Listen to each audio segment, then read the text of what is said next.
2시. 엄마가 내 방문 밖에서 저녁 먹으라고 나를 부른다. 온몸이 얼음장 같은 구덩이에 떨어진 기분이다. 이동조차 할 수 없다. 지금 시간이 새벽이기 때문만은 아니다. 더 중요한 건 엄마가 오늘 집에 계시지 않는다는 사실이다. 나를 밥 먹으라고 부르는 사람은 대체 누구인가? 새벽 1시가 넘은 시간. 나는 여전히 휴대폰 게임을 신나게 하고 있었다. 어느샌가 창밖에는 이슬비가 내리기 시작했다. 나는 어쩔 수 없이 일어나 방 창문을 닫았다. 누운 지 얼마 지나지 않아 방 안의 온도가 점점 차가워지는 것을 갑자기 느꼈다. 나는 창문이 제대로 닫히지 않았나 확인하러 일어났다. 그런데 한 사람의 형체가 창문에 매달려 있는 것을 보았다. 나를 뚫어지게 쳐다보고 있었다. 나는 깜짝 놀라 몸을 떨었다. 창가의 사람은 안색이 창백했다. 입가에는 있는 듯 없는 듯 기괴한 미소가 걸려 있었다. 우리 엄마가 아니다. 나는 어딘가 잘못되었다는 것을 막연히 엄마의 느꼈다. 피부는 황갈색에 가까운데 오늘 밤은 지나치게 하얗다. 하지만 깊이 생각하지는 않아. 작은 소리로 불평하며 엄마, 왜 걷는 소리가 안 나요? 한밤중에 놀라 죽는 줄 알았잖아요. 엄마의 입가에는 여전히 그 기괴한 미소가 걸려 있었다. 엄마는 내가 자는지 안 자는지 보러 왔지. 왜 창문을 닫았니? 말이 끝나자마자 나는 문득 깨달았다. 이 위화감이 어디서 오는지. 사촌형이 내일 결혼이라 엄마는 하루 일찍 도와주러 가셨다. 엄마는 집에 계실 리가 없다. 나는 천천히 고개를 들어 창밖의 여자를 보았다. 창백한 안색, 기괴한 미소, 눈은 나를 뚫어지게 쳐다보고 있었다. 더우니까 창문 좀 열어라. 나는 따져 물을 용기가 나지 않아 엄마와 똑같이 생긴 이 기괴한 여자에게 그저 아무렇지 않은 척 대답할 수밖에 없었다. 비가 너무 많이 와요. 좀 추워요. 엄마, 얼른 가서 주무세요. 저도 이제 자려고요. 나는 목소리의 떨림을 최대한 억제하려 했었다. 정체를 들킬까 봐 두려웠다. 여자는 한동안 나를 뚫어지게 쳐다보더니 내가 창문을 열 생각이 전혀 없다는 것을 보고 마침내 천천히 떠났다. 그녀가 포기했다고 생각한 순간 집 밖에서 다시 덩덩 하고 문을 두드리는 소리가 들렸다. 심장이 다시 한번 덜컥 내려앉았다. 아무렇지 않은 척 물었다. 엄마, 무슨 일 더 있어요? 양양아, 엄마가 정말 할 말이 있어. 우선 문 좀 열어봐. 할 말 있으면 내일 해요. 오늘 너무 늦었어요. 잘 거예요. 여자는 한동안 아무 말이 없었다. 나는 벌벌 떨며 옆방에 계신 아버지께 전화를 걸어 도움을 요청하려 했다. 하지만 휴대폰에는 신호가 없다고 떴다. 양양아, 누구한테 전화하려고? 나는 목소리가 들리는 쪽을 보았다. 어느새 그 여자가 다시 내 창가로 와 있었다.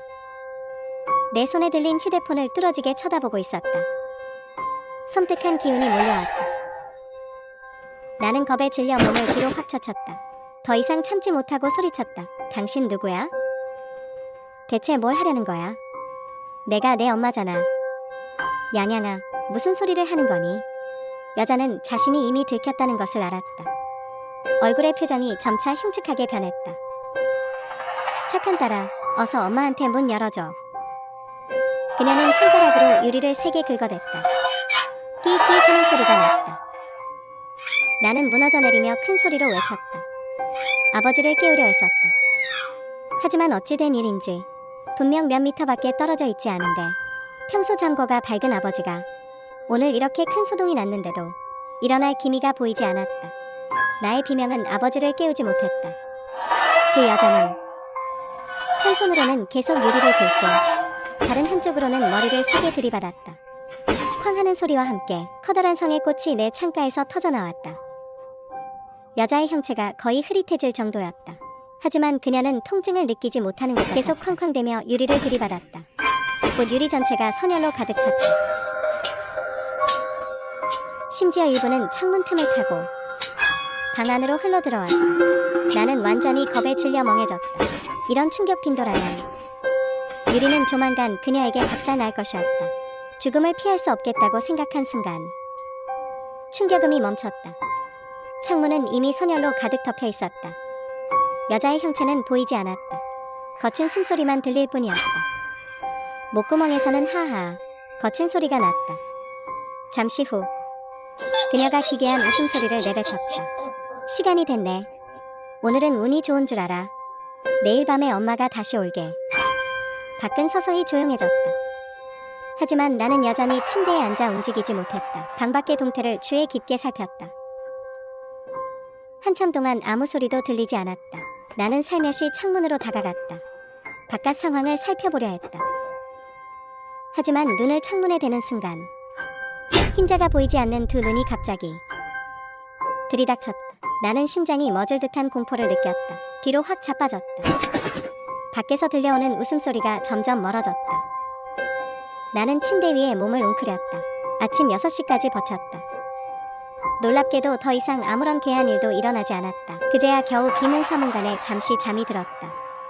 다시 깨어났을 때는 이미 낮 12시가 넘었다. 아빠가 밥을 다 해놓으셨다. 내가 문을 열자마자 공교롭게도 아빠가 내 방문 밖에 서 있는 것을 보았다. 밤새 정신이 곤두서 있었기에 나는 이미 배가 너무 고팠지만 밥을 먹을 마음의 여유가 없었다. 나는 아빠의 표정을 주의 깊게 살폈다. 어젯밤 내 방에서 그렇게 큰 소동이 있었는데 아빠가 못 들었을 리가 없다. 혹시 그 기괴한 여자가 무슨 방법을 쓴 걸까? 아니면 내 아빠도 이미 다른 사람으로 바뀐 걸까? 생각이 끊이지 않았다. 얼굴에는 조금도 티를 내지 않으려 했었다. 아무렇지 않은 척 떠보았다. 아빠, 어젯밤 잘 잤어요? 아빠의 얼굴에 순식간에 부자연스러운 기색이 스쳤다. 잘 잤지. 그 표정은 아주 빠르게 지나갔다. 하지만 나는 보았다. 마음속의 불안감이 점점 강해졌다. 마지막 요행을 바라는 마음으로 식탁 위에 반찬을 보며 다시 물었다. 어제 저한테 토마토 달걀 볶음 해준다고 하지 않았어요? 왜 안 했어요? 앞으로 걸어가던 아빠의 발걸음이 멈췄다. 뒤도 돌아보지 않고 대답했다. 아빠가 깜빡했네. 저녁에 해줄게. 나는 순식간에 얼음장 같은 구덩이에 떨어진 기분이었다. 어제 토마토 달걀 볶음을 먹겠다고 말한 적이 전혀 없다. 나는 어릴 때부터 달걀 알레르기가 있어서 달걀을 절대 먹지 않는다. 우리 아빠라면 알고 계실 사실이다. 절망감이 몰려왔다. 나도 모르게 몸이 부들부들 떨렸다. 한밤중에 나타난 기괴한 엄마. 어디서 왔는지 모를 가짜 아빠. 그들은 대체 누구인가? 나의 진짜 아빠는 어디로 간 것일까? 아빠는 내가 움직이지 않자 의아해하며 물었다. 왜 그러니? 나는 정체를 들킬까봐 두려워. 아무렇지 않은 척 앞으로 걸어가 그와 함께 앉아 밥을 먹었다. 밥을 먹으며 아빠가 눈치채지 못할 때 몰래 그를 몇 번 훔쳐보았다. 너무 닮았다. 아니 똑같다고 해야 할 정도다. 내가 주의를 기울이지 않았다면 도저히 우리 아빠가 바꿔치기 되었다는 걸 발견하지 못했을 것이다. 식사를 마친 후 몸이 안 좋다는 핑계로 일찍 방으로 돌아왔다. 오후 3시가 넘었을 때 거실에서 문 열리는 소리가 들렸다. 아빠가 외출했을 것이라고 짐작했다. 나는 조용히 5분을 기다렸다. 아빠가 다시 돌아오지 않을 것을 확인한 뒤 휴대폰을 잘 챙겨 곧바로 집을 나섰다. 무슨 이유에서인지 어젯밤 그 가짜 엄마가 나타난 이후로 집안에는 신호가 완전히 끊겼었다. 내가 건물 아래로 내려와서 한 첫 번째 일은 큰애 삼촌 댁 결혼식에 가신 엄마에게 전화를 거는 것이었다. 이제 내가 유일하게 마음 놓지 못하는 분은 엄마뿐이다. 전화는 곧 연결되었다. 나는 속으로 기뻐하며 입을 떼기도 전에 건너편에서 그 익숙하고 기괴한 웃음소리가 들려왔다. 착한 딸아, 엄마 머리가 너무 아파. 어젯밤에 왜 엄마한테 문 안 열어줬니? 나는 참지 못하고 비명을 질렀다. 무너지며 따져 물었다. 이 괴물아, 우리 엄마한테 무슨 짓을 한 거야? 엄마 어디 있어? 나의 절망은 그녀를 즐겁게 했다. 그녀의 어조가 경쾌해졌다. 목소리는 더욱 날카로워졌다. 착한 딸아, 내가 바로 내 엄마잖아. 나는 이 여자의 헛소리를 더 듣고 싶지 않아. 재빨리 전화를 끊었다. 슬퍼할 시간이 없다. 최대한 빨리 도망쳐야 한다. 나는 어릴 때부터 성격이 고립되어 친구가 몇 명 없다. 가장 마음을 터놓을 수 있는 사람은 같은 기숙사를 썼던 대학 동기인 장원이다. 나는 그의 집으로 피신할 수밖에 없었다. 재빨리 그에게 전화를 걸었다. 나에게 일어난 괴상한 일을 감히 말하지는 못하고 그저 보고 싶어서 놀러 가겠다고만 했다. 그는 아무런 의심 없이 수락했다. 전화를 끊고 나니 내 마음도 마침내 조금 놓였다. 위안위안의 집은 링청에 있어. 우리 집이 있는 시청 바로 옆이야. 지금 역으로 달려가면 2시간 정도면 그의 집에 도착할 수 있다. 역에 도착했을 때 드디어 도망칠 수 있을 줄 알았는데 또 다른 청천벽력이 나를 덮쳤다. 전염병 유행 때문에 대중교통을 이용하려면 48시간 이내의 핵산 검사 결과가 필요했다. 그런데 지금은 이미 오후 4시라. 검사를 받아도 빨라야 한밤중이 지나야 결과가 나온다.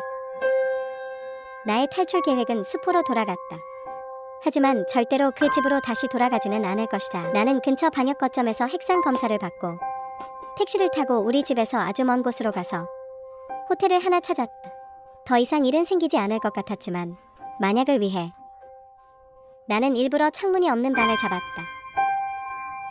호텔 침대에 앉고 나서야 드디어 약간의 안도감이 생겼다.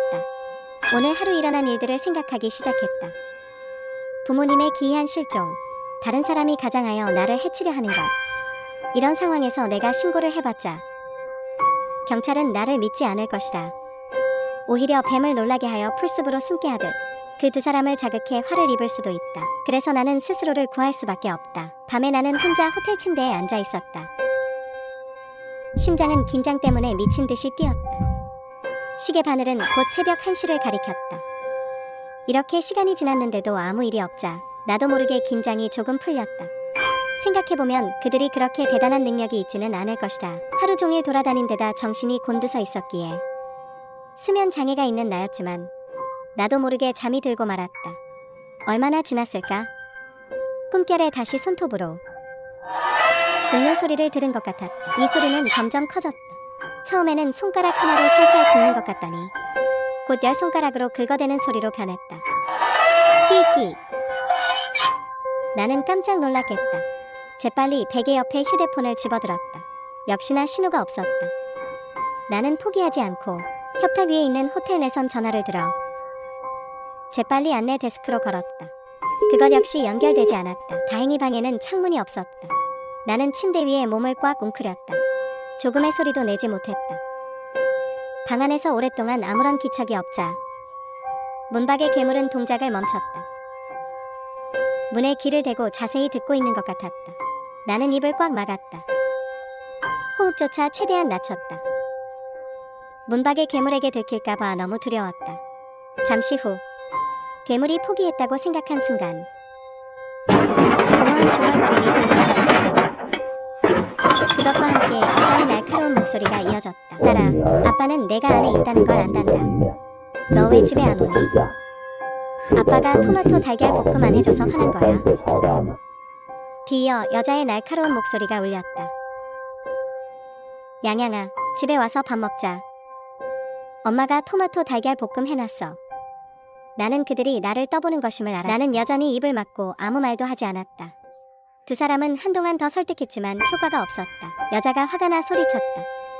양양아, 문 열어. 말을 마치더니 무엇이 생각났는지 갑자기 기괴하게 웃었다. 내 마음속에 갑자기 강렬한 불안감이 몰려왔다. 따르릉 따르릉. 생각할 틈도 주지 않고 베개 옆에 휴대폰이 예고 없이 울렸다. 나는 재빨리 전화를 끊었다. 하지만 이미 문밖에 2사람에게 들키고 말았다. 생각할 시간이 없었다. 왜 휴대폰 신호가 갑자기 다시 잡혔는지 밖에서 문을 두드리는 소리는 더욱 격렬해졌다. 2사람은 마음이 급해진 것 같았다. 나를 계속 욕하며 문을 들이받았다. 쿵쿵. 나는 경찰에 신고하고 싶었다. 경찰에게 이 소리만 들려주면 가장 직접적인 증거가 될 것이었다. 하지만 휴대폰을 집어들었을 때 신호는 다시 사라졌다. 나는 떨며 내 몸을 꽉 껴안았다. 소리 없이 눈물을 흘렸다. 얼마나 지났을까? 2 괴물은 마침내 깨달은 것 같았다. 문을 들이받는 것이 나를 겁주는 것 외에 다른 의미가 없다는 것을. 그들은 밖에서 무언가 상의하는 것 같았다. 곧 입구에서 비밀번호를 입력하는 소리가 들렸다. 띠띠띠띠띠. 문 손잡이가 돌아갔다. 문이 열렸다. 방문이 열리는 순간 두 사람은 창문 없는 내 방으로 재빨리 달려들었다. 안전을 위해 선택한 곳이었는데 이제는 나의 유일한 퇴로를 막아버렸다. 나는 무의식적으로 휴대폰을 두 사람에게 던졌다.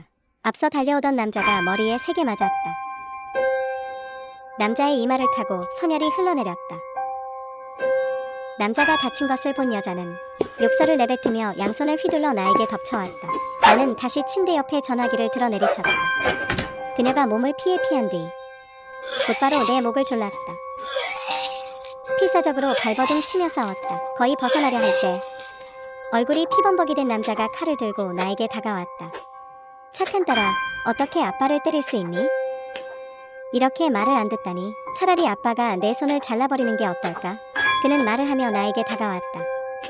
나의 왼쪽 손목을 꽉 눌렀다. 나는 이미 속수무책이었다. 그저 살려달라고 외칠 수밖에 없었다. 칼날이 이미 내 손목을 그었을 때 문밖에서 덩덩하고 문을 두드리는 소리가 났다. 소리가 나자마자 여자는 재빨리 내 입을 틀어막았다. 남자는 몸을 피해 문 옆으로 숨었다. 손님, 괜찮으세요? 도움이 필요하신가요?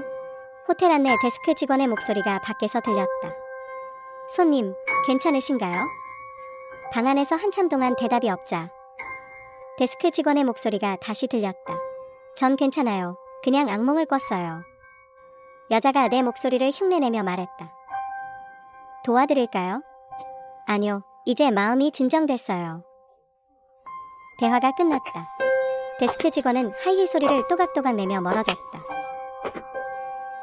직원이 가자마자 남자는 다시 단검을 들고 나에게 다가왔다. 눈에는 피에 굶주린 듯 흥분된 빛이 서려 있었다. 내 눈은 절망으로 가득 찼다. 눈물이 눈앞을 흐렸다. 이번에 남자는 마음을 바꾼 것 같았다. 그는 다시 나를 짓눌러 다른 쪽 손을 잡으며 입으로는 역시 오른손 손목을 자르는 게 낫겠어. 오른손이 힘이 더 세니까 라고 중얼거렸다. 단검이 다시 내 오른쪽 손목으로 다가왔다. 나는 힘껏 발버둥 쳤지만 도저히 벗어날 힘이 없었다. 오른쪽 손목 역시 날카로운 칼날에 베어 핏자국이 생기는 것을 지켜보아야 했다. 이때 여자의 목소리가 머리 위에서 들렸다. 됐어. 시간 다 됐어. 나를 향해 겨누던 남자의 단검이 멈췄다. 눈에 아쉬움이 스쳤다. 하지만 그는 순순히 손을 거두었다. 운 좋은 줄 알아. 다음번엔 절대 그냥 안 넘어간다. 여자는 목을 조르던 손을 풀었다. 내 눈앞에 무엇인가를 칡뿌렸다. 나의 의식이 흐릿해지기 시작했다. 마지막으로 착한 딸아. 엄마가 내일 다시 올게 라는 말만 희미하게 들렸다. 그리고 의식을 잃었다. 다음날 깨어났을 때는 이미 11시였다. 어젯밤 저항하느라 엉망진창이 되었던 방은 이미 원래대로 돌아와 있었다. 내 손목 위에 이미 딱지가 앉은 상처 하나가 없었다면 나는 이것이 꿈이었다고 의심했을 것이다. 협탁 위에 내선 전화는 완벽하게 복구되어 있었다. 그 옆에는 토마토 달걀 볶음과 아주 흡사하게 생긴 음식이 한 접시 놓여 있었다. 접시에서는 비릿한 피 냄새가 풍겼다. 접시 안에는 이미 굳어버린 선혈이 한 바퀴 둘러져 있었다. 나는 방 안을 재빨리 훑어보았다. 절망적이게도 내 휴대폰이 사라진 것을 발견했다. 어젯밤 문박의 소리를 처음 들었을 때 나는 휴대폰의 녹화 기능을 켰었다. 나중에 몸을 지키기 위해 휴대폰을 던져버리긴 했지만 앞부분의 내용만으로도 신고하기에는 충분했다. 아마 그 두 사람이 녹화 중인 걸 발견하고 휴대폰을 가져간 것 같다. 실망하고 있을 틈이 없었다. 신발을 신고 짐을 챙겨 떠나려는데 신발이 실수로 무언가를 찾다. 아래를 내려다보았다. 휴대폰 하나가 있었다. 그 여자 것인가? 정확히 말하면 내 어머니의 휴대폰이었다. 그들이 현장을 정리할 때 실수로 흘린 모양이다. 나는 재빨리 휴대폰을 집어들었다. 이 안에 분명 어떤 단서가 있을 것이다. 하지만 지금은 자세히 볼 겨를이 없었다. 일단 차를 타고 친구 집으로 가기로 결정했다.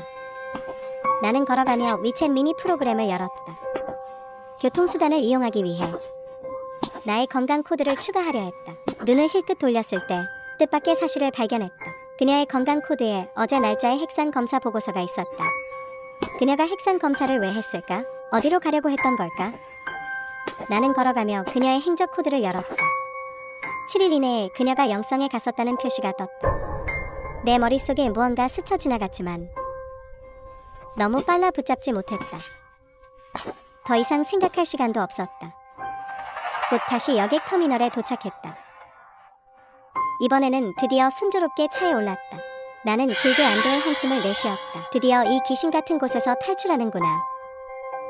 원원의 집에 도착했을 때는 이미 오후 5시가 넘었다.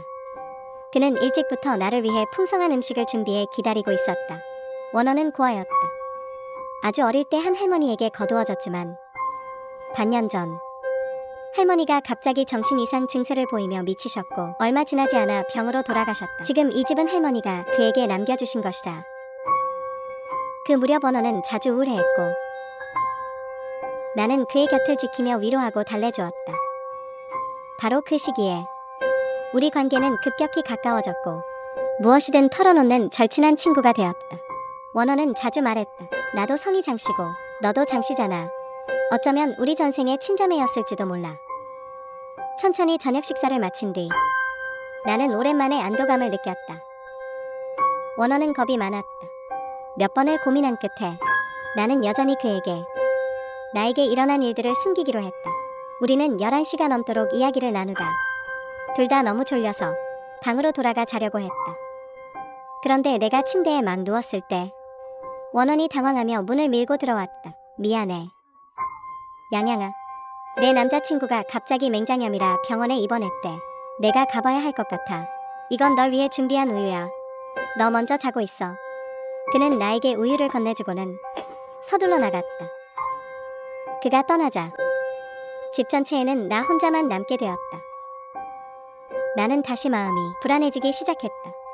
하지만 다시 생각해보니 스스로 너무 기우가 심한 것 같았다. 그 두 사람이 어떻게 그렇게 대단한 능력이 있겠는가. 더 생각하고 싶지 않았다.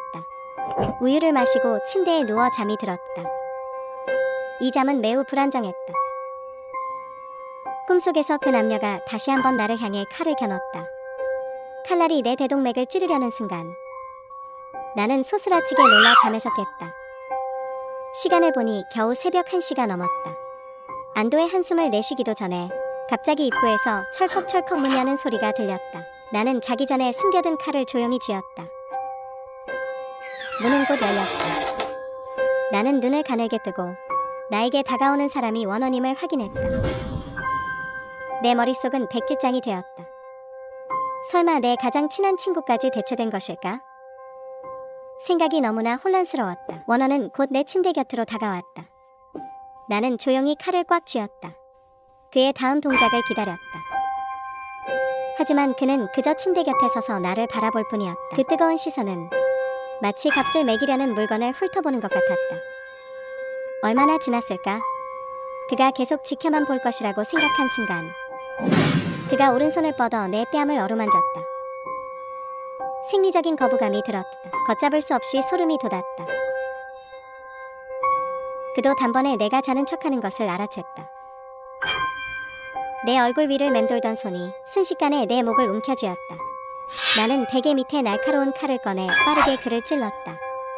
그는 미처 피하지 못했고 순식간에 얼굴에 핏자국이 그어졌다. 그가 주춤하는 틈을 타 얼른 침대에서 뛰어내렸다. 우리는 서로 대치했다. 누구도 먼저 움직이지 않았다. 이상한 것은 내 손엔 칼이 들려있고 그는 맨손이라는 점이었다. 하지만 그는 전혀 당황하지 않았다. 의아해하던 찰나 한 남자의 커다란 손이 갑자기 내 목을 꽉 움켜쥐었다. 나의 아버지가 들어왔다. 나는 몇 번 발버둥 쳤지만 남자를 조금도 움직일 수 없었다. 그 사이 위안위안은 내가 떨어뜨린 칼을 집어들고 천천히 내게 다가왔다. 한 번, 두 번, 세 번, 무려 8번이나 내 몸을 찔렀다. 아픔은 느껴지지 않았다. 그저 끊임없는 질식감과 피로함 뿐이었다. 이대로 끝내자. 나는 한을 품은 채 눈을 감았다. 꿈이었다. 또 꿈이었다. 강렬한 질식감이 아직 가시지 않았다. 이 꿈은 터무니없을 정도로 생생했다. 나는 녹초가 된 기분이었다. 하지만 다행히도 어젯밤은 밤새 아무 일도 없었다. 그 기괴한 부모에게서 벗어난 것이다. 핸드폰을 확인하니 벌써 오전 10시가 넘었다. 잠시 마음을 가라앉힌 뒤 침대에서 일어나 씻으러 갔다. 화장실 거울 속에 창백하고 초췌한 얼굴 하나가 비쳤다. 마치 죽은 지 사흘 된 여자 귀신 같았다. 더 이상 보고 싶지 않았다. 간단히 씻고 거실로 나갔다. 위안이야는 아직 돌아오지 않았다. 간단히 아침을 챙겨 먹고 밖으로 산책을 나가기로 했다. 드디어 쫓기던 그림자에서 벗어났다. 비록 몸 상태는 좋지 않았지만 여전히 느끼고 싶었다. 밖의 자유로운 공기를. 산책을 하다 보니 어느덧 오후 3시였다. 다시 집으로 돌아왔을 때 위안이야는 이미 돌아와 있었다. 그는 밤을 꼬박 새운 듯했다. 얼굴에 피곤함이 가득했다. 왠지 모르겠지만 이 익숙한 얼굴을 보니 어젯밤 꿈이 자꾸만 생각났다. 위안이야의 다정한 얼굴이 꿈속에서 일그러졌던 모습과 겹쳐 보였다. 나는 숨을 깊게 들이마시며 마음속의 이질감을 억눌렀다. 그의 곁으로 다가갔다. 남자친구는 좀 어때? 괜찮아. 위안이야니 힘없이 나를 보며 미소 지었다. 나는 가볍게 몇 마디 더 안부를 물었다. 하지만 그는 어딘가 넋이 나간 듯했다. 너무 피곤해서 그런 줄 알고 얼른 가서 쉬라고 말했다.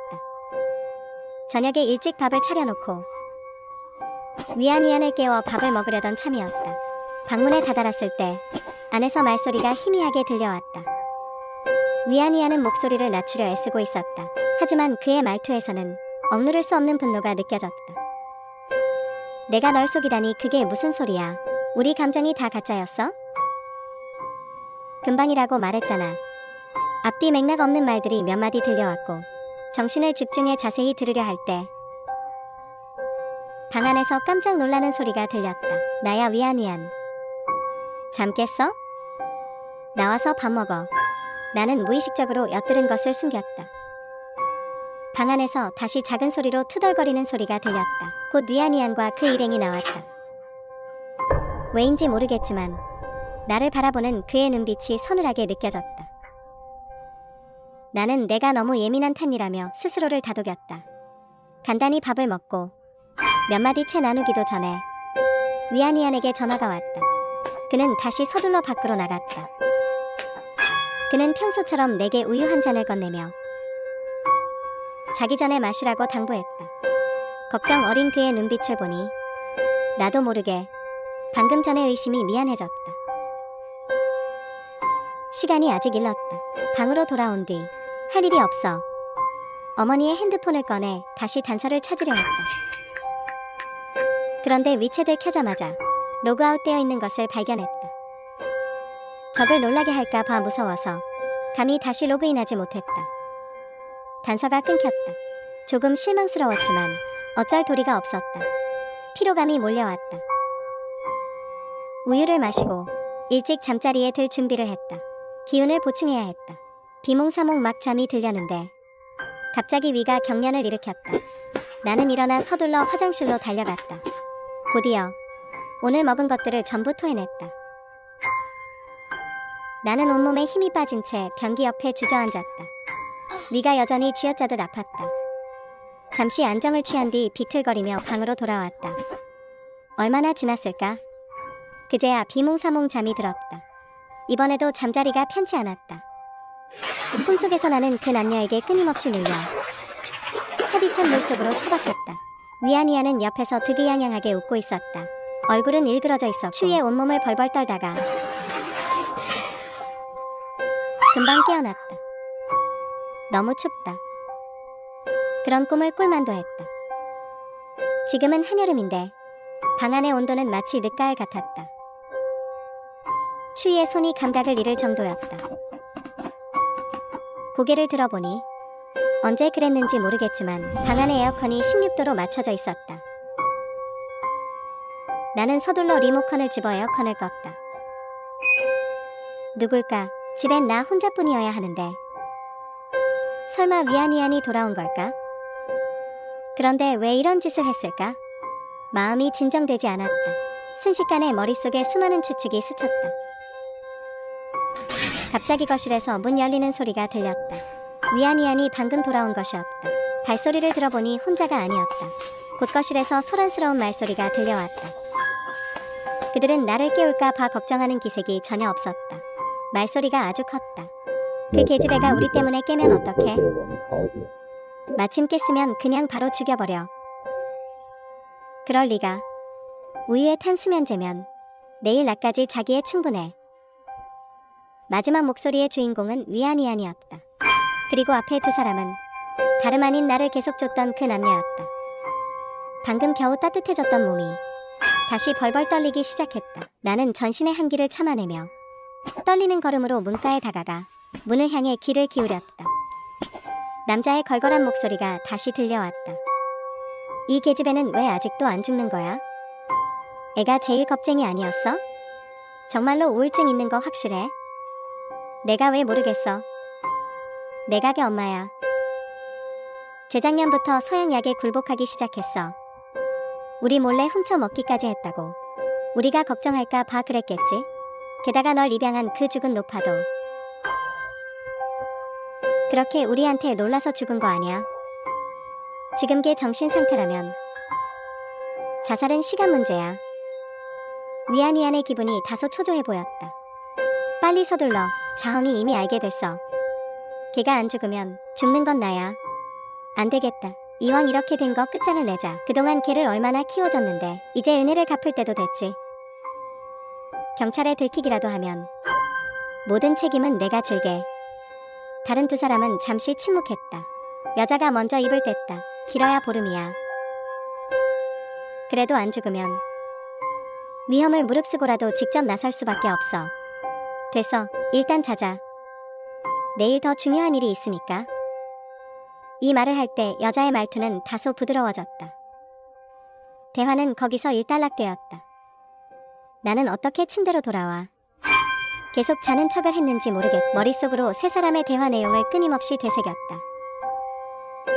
그러니까 이들이 정말 내 부모님이었다니. 행동이 괴상했던 이유는 그저 이미 정신적으로 쇠약해진 나를 겁주어 스스로 목숨을 끊게 하려던 것이었다.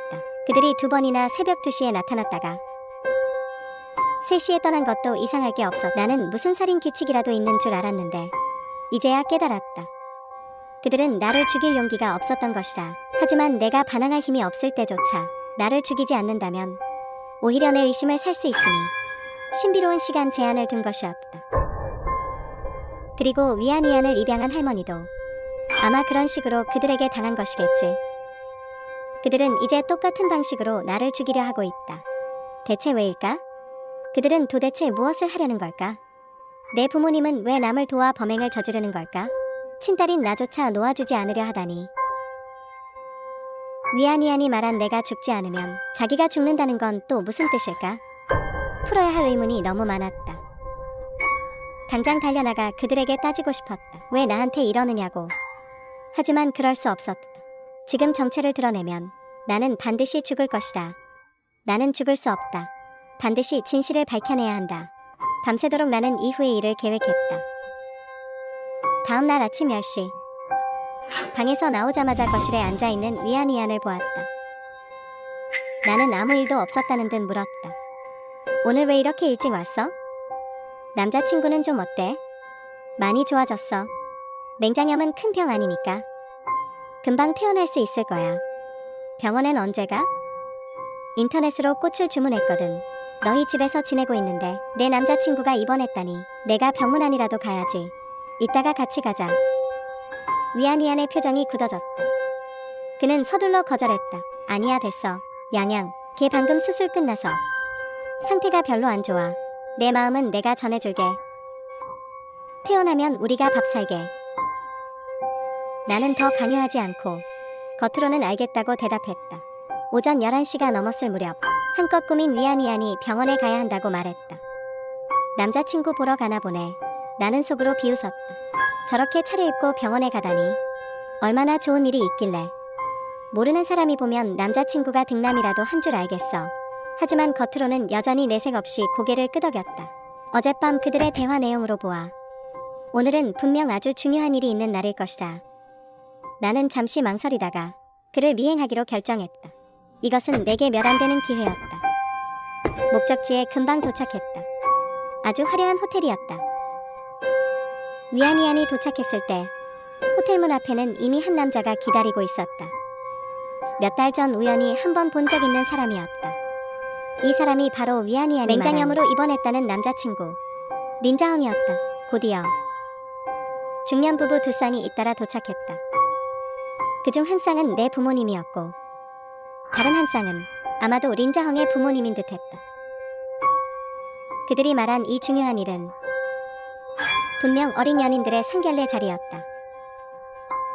그런데 위안위안 쪽 부모로 간 사람이 내 부모님이라니 나는 아주 대담한 추측을 하게 되었다.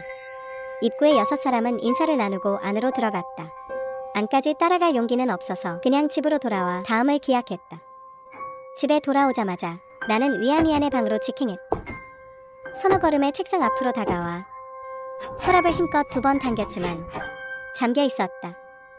포기하고 떠나려던 찰나 고개를 숙였다가 뭉쳐진 종이 한 장을 발견했다. 펼쳐보니 놀랍게도 소묘하였다. 그 위에는 아주 생생한 심장 하나가 그려져 있었다. 내 머릿속에 무언가 스쳐 지나갔지만 너무 빨라 붙잡지 못했다.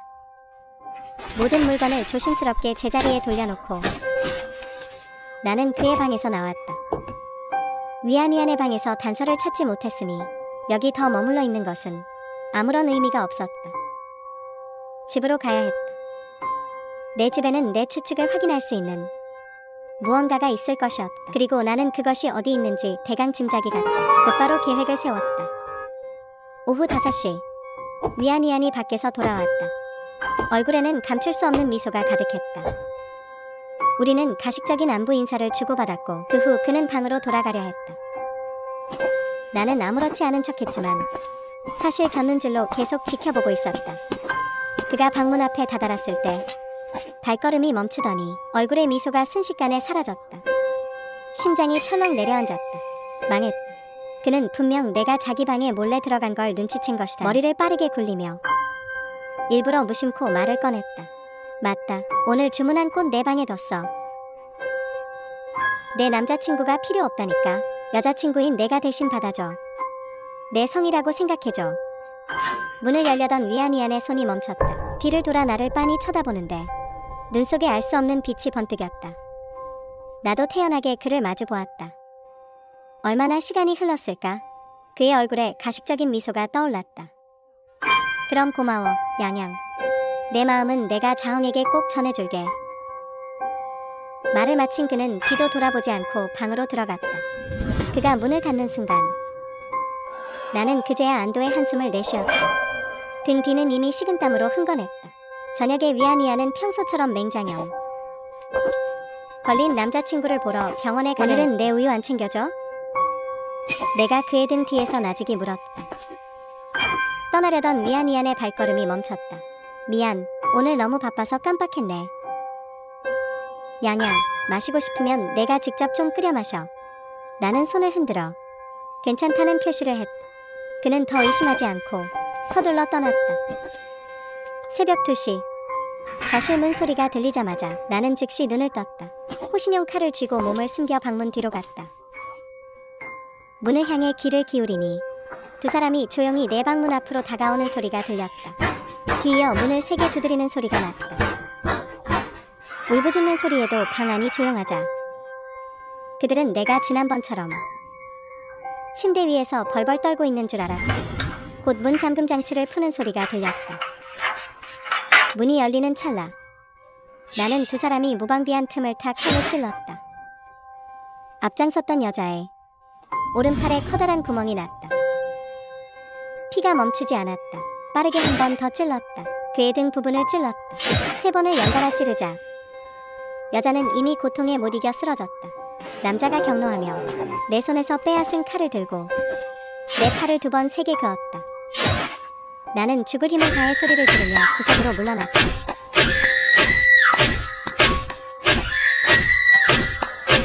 계집애가 아예 동기어진하려는구나. 남자는 오히려 주춤하기 시작했다. 그는 정말로 내게 중상을 입혔다. 이번에는 3시까지 기다리지 않고 두 사람은 핑계를 대며 일찍 떠났다. 나는 간단히 상처를 치료하고 머리를 대자마자 잠이 들었다. 성패 여부는 내일 결정될 것이다. 지금 내가 해야 할 일은 기운을 차리는 것뿐이다. 아침 7시 전화 소리에 잠이 깼다. 전화를 받으려 하자 상대방이 끊어버렸다. 곧이어 영상 하나가 전송되어 왔다. 그 아래에는 이런 메시지가 붙어 있었다. 착한 딸아, 어젯밤 내 행동이 나를 화나게 했단다. 내 어머니는 이미 내 행동에 대해 목숨으로 대가를 치렀어. 아버지까지 목숨을 잃는 걸 원치 않는다면 오늘 저녁 전까지 얌전히 집으로 돌아오렴. 엄마 아빠가 집에서 밥 차려놓고 기다릴게. 절대로 경찰에 신고하지 마라. 안 그러면 무슨 일이 벌어질지 아무도 모르니까. 영상을 클릭하니 자작극으로 연출된 살인 영상이었다. 영상 속 내 어머니는 살려달라고 울부짖고 있었지만 결국 잔인하게 살해당했다. 죽기 직전 카메라를 향해 간신히 한마디를 남겼다. 딸아, 엄마는 널 사랑한다. 나는 혀를 내두를 수밖에 없었다. 참으로 훌륭한 연기력이고 감동적인 모성애였다. 안타깝게도 가짜였지만 계획은 성공했다. 내 추측이 맞았다. 내가 죽을 결심을 보이면 그들은 반드시 나를 집으로 부를 수밖에 없다. 결국 그들이 어떻게 내가 위안위안의 집에서 죽는 걸 보겠는가. 그들의 진짜 착한 딸인 위안위안의 집에서 말이다. 위안위안을 용의자로 만들 순 없을 테니까 나는 슬픔에 잠긴 척 답장을 보냈다. 제 시간에 꼭 돌아가겠다고 말이다. 그 후 서둘러 일어나 분주히 움직였다. 위안위안이 집에 오기 전까지 거실과 그의 방에 도청기를 설치하는 데 성공했다. 그가 돌아오자 나는 침통한 표정을 지으며 급한 일이 생겨 당장 집에 가야 한다고 말했다. 며칠간 신세진 보답이라며 명품 립스틱 하나를 선물했다. 그는 가식적으로 나를 붙잡는 신용을 했지만 내 태도가 단호한 것을 보고 더 이상 말하지 않았다. 그렇게 저녁 7시 나는 순조롭게 이곳으로 돌아왔다. 20년 넘게 살았지만 더없이 낯선 나의 집으로 내가 들어서는 것을 보고 여자가 기괴하게 미소 지었다. 왔니? 착한 딸아. 토마토 달걀 볶음 좋아하지 않니? 엄마가 또 해놨단다. 식탁 위를 보니 과연 피피처럼 붉은 토마토 달걀 볶음이 한 접시 놓여 있었다. 익숙한 조리법에 익숙한 냄새. 전에 호텔에서 나를 겁줄 때 썼던 것과 똑같았다. 나는 그 토마토 달걀 볶음을 한참 동안 바라보았다. 울듯 말듯 한 표정으로 말했다. 고마워요 엄마. 근데 오늘 너무 피곤해서요. 입맛이 없네요. 먼저 방에 들어갈게요. 나를 불쾌하게 만들려는 그들의 목적은 달성된 그 사람도 더 이상 나를 괴롭히지는 않았다. 참, 엄마 좀 어때요? 상처 부위는 안 아파요? 나는 방문 앞에 서서 아주 진심 어린 표정으로 물었다. 여자의 의기양양하던 표정이 굳어졌다. 출혈이 심해 창백해진 입술이 분노로 파르르 떨렸다. 그가 화를 내기도 전에 나는 쾅 소리가 나게 방문을 닫았다. 속으로 박장대소했다. 이 나쁜 것들아. 어젯밤 그 3번의 자상은 꽤 아플 거다. 그날 밤 두 사람은 다시는 나를 겁주러 오지 않았다. 아마도 지금 내 정신 상태가 함께 죽자고 덤벼들까 봐 걱정됐으리라. 나는 서두르지 않는다. 조용히 기다릴 뿐이다. 그들이 또 어떤 수작을 부릴지 어디 한번 지켜보자.